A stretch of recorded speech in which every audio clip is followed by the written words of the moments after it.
Orang banyak menyebut loh ini. Presiden itu menggunakan kekuasaannya untuk mempengaruhi pemilih agar memilih anaknya. Ya, kayak dulu pilpres yang ngono. Masa iki arep meneh gitu loh. Nah, zaman Orde Baru itu pas Pak Harto berkuasa, dia hanya berani melakukan kolusi di soal usaha. Ya oh, anaknya pengusaha semua. Anak-anaknya diberi akses untuk membesarkan usahanya. Nah, dia tidak berani mendorong-dorong anaknya terjun ke politik.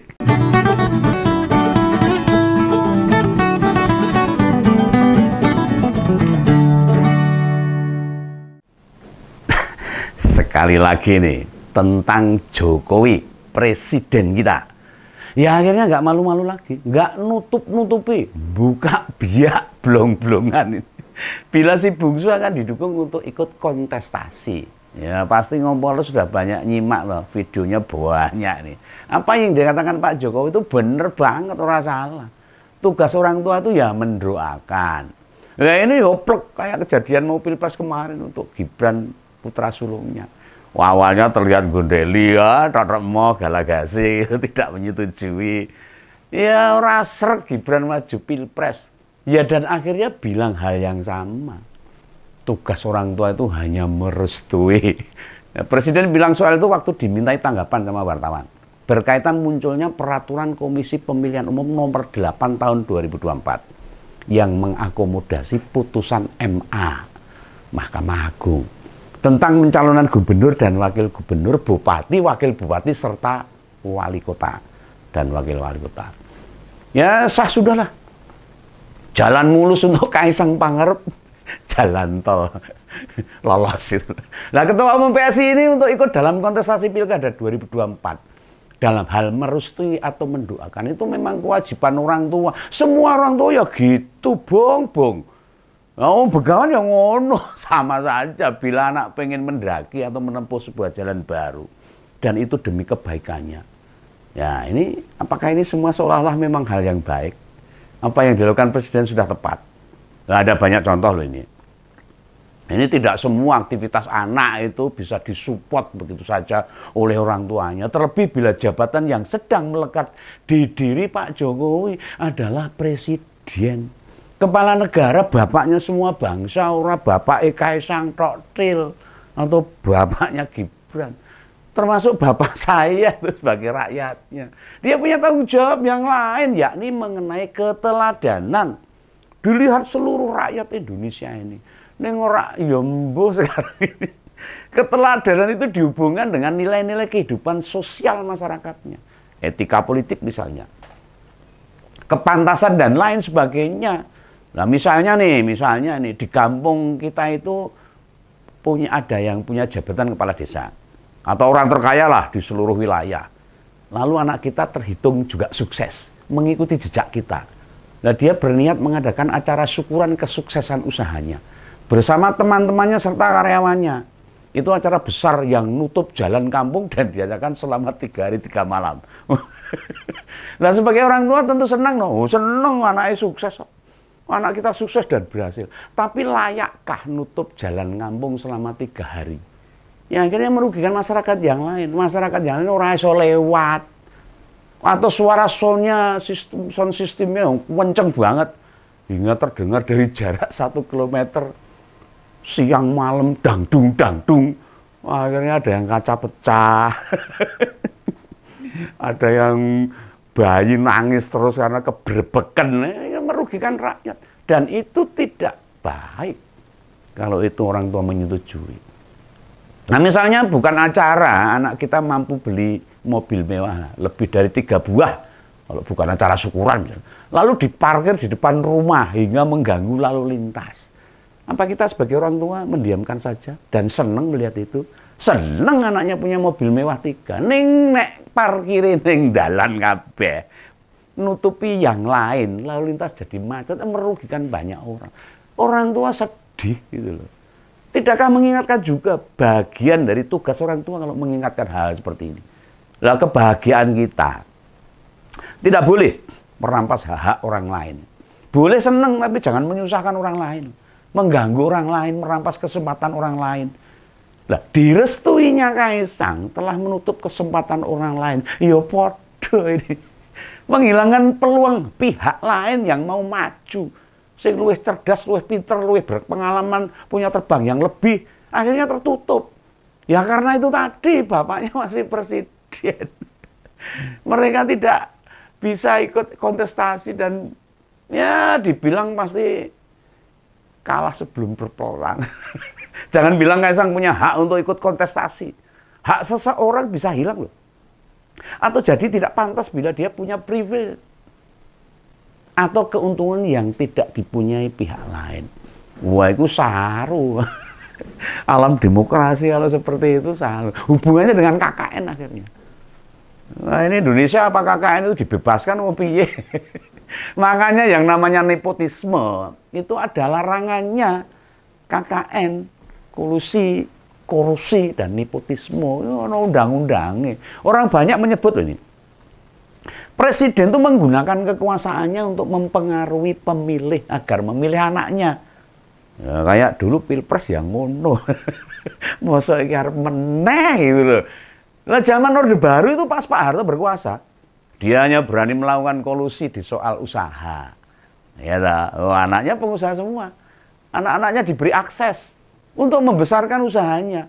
Nah, dia tidak berani mendorong-dorong anaknya terjun ke politik. Risikonya besar. Lah Pak Harto itu cerdas. Dan Pak Harto sadar ada ketidakpantasan di sana. Melibatkan anak akhirnya dilakukan Pak Harto. Waktu kekuasaannya berusia 32 tahun. Wes suwe. Nah saat itu Mbak Tutut dilantik jadi Menteri Sosial. Itu aja mau sedilu. Nah bandingkan dengan Pak Jokowi. Kekuasaannya belum genap 10 tahun. Oh, ketiga anaknya semua masuk ke panggung politik. Oh, itu dikarbit. Cilokon yang lain. Nah, sedangkan Pak Harto itu hanya satu saja yang masuk ke urusan politik. Setelah Pak Harto selesai, anak-anaknya baru terjun ke politik. Ada Tommy, ada yang lain, ada Mbak Tutut. Nah, hal lain yang berkali-kali Om Begawan juga sampaikan kepada khalayak ini. Cara berpolitiknya belas ora patut. Tahu ora patut? Ora pantes, tidak pantas. Tidak elegan lah. Kalau orang Jawa, ya orang Jawani belas itu. Jadi itu merusak karakter orang Jawa yang sesungguhnya Pak Jokowi itu orang Jawa tulen. Ya mbok ya, saya hanya menyampaikan podo aku lah Jawa tulen. Bila jauh-jauh ditanya tentang anak yang mau masuk panggung, jawabannya tuh ngalor ngidul, ao. Jadi nggak jelas, kayak ragu-ragu gitu. Dulu pas Gibran mau ikut pilpres itu loh, presiden berkata belum cukup umur lah, pengalamannya kurang. Lah pas Kaisang juga sama, tapi bilangnya urusan kepala daerah, urusannya partai politik. Oh no. Lah nampaknya Pak Jokowi tahu. Nah menjawab soal aturan kan buktinya aturan itu bisa diubah, bisa diganti persis dengan keputusan MK dan MA, termasuk KPU yang sekarang ketuanya dipecat karena asusila. Ini dosa siapa ini? Nah tidak mau mengulang kesalahan yang sama, jawabannya diganti. Oh, Pak Jokowi pinter ini. Tentang pencalonan kepala daerah. Wah itu urusannya partai politik itu bukan urusan saya. Lah sementara kita tahu loh, parpol sekarang ini kan kayak tersandera. Isinya mung noninggih, tahu noninggih? Noninggih itu bahasa Jawa. Bahasa Indonesia siap komandan, nah itu aja. Ya karena tersandera, karena ketakutan-ketakutan yang mereka perbuat sendiri. Semua berurusan dengan hukum, Bung. Enggak deng.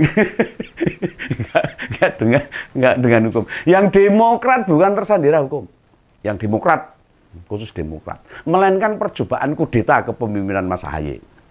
Nah sekarang wis rampung, wis ora enek ontran-ontran lagi tuh. Tidak ada upaya dongkel kekuasaannya Ahaye. Dongkel tahu. Dongkel merubuhkan kekuasaan Ahaye enggak. Praktis hanya PKS yang relatif tidak ada sandera-sandera apapun. Ya, PDIP sekarang direpotkan dengan tudingan kasus pelarian Harun Masiku. Pak Hasto ini jadi terseret-seret sampai HP-nya sama buku catatannya disita ini. Padahal isinya itu penting itu. Rapat dengan Mbak Mega loh itu, enggak boleh dibaca itu oleh aparat harusnya. Nah, gimana Mas Kaisang? Nggak didukung partai. Karena partai sekarang tersandera. Malah Pak Jokowi itu bilang itu Bobi itu didukung oleh partai-partai politik. Oh, partai-partai politik cerdas sekarang. Cerdas di mana? Cerdas apa? Partai itu tersandera semua. Bodoh kalau buat saya. Menurut Om Bengawan nggak cerdas, bodoh. Nah, inilah yang tak sebut sebagai sebuah keteladanan seorang pemimpin. Contoh yang nggak baik seorang pemimpin seperti ini. Tidak tepat. Ya bayangkan gimana anak-anaknya Pak Erick Thohir, Pak Sandiaga Uno, atau pejabat lain yang menuntut dikasih keistimewaan. Atau anak-anaknya tokoh agama lah misalnya. Minta juga bisa jadi pemimpin di komunitasnya. Anak pendeta pengen minta dijadikan pendeta, anak kiai minta dijadikan kiai. Bahkan anak tentara harus jadi tentara tanpa melewati proses yang semestinya. Nah gimana? Kenapa mereka pada ngeyel begitu? Nah soal anak presiden saja dikasih peluang sama bapaknya. Ini jadi contoh, jadi teladan di bawah. Apa iya mereka juga bisa langsung kasih? Kan ya tidak. Wong kalau di perusahaan besar, anaknya Pak Nadiem, misalnya nih, atau ownernya PT Jarum, apa ya berani langsung ngasih jabatan direktur utama tanpa melewati jenjang-jenjang sebelumnya, dengan jam terbang sebagai pengusaha, pengalaman dan sebagainya, orang mungkin kayaknya ngitung duit leru, perusahaannya bubruk. Lah mereka pasti takut lah bila terjadi apa-apa, yang rugi dirinya sendiri. Oh iya, ada yang ini. Perasaan yang sama tidak akan dialami oleh Pak Jokowi. Enggak, misalnya nih, Kaisang terpilih jadi gubernur dan Gibran sudah pasti jadi wakil presiden.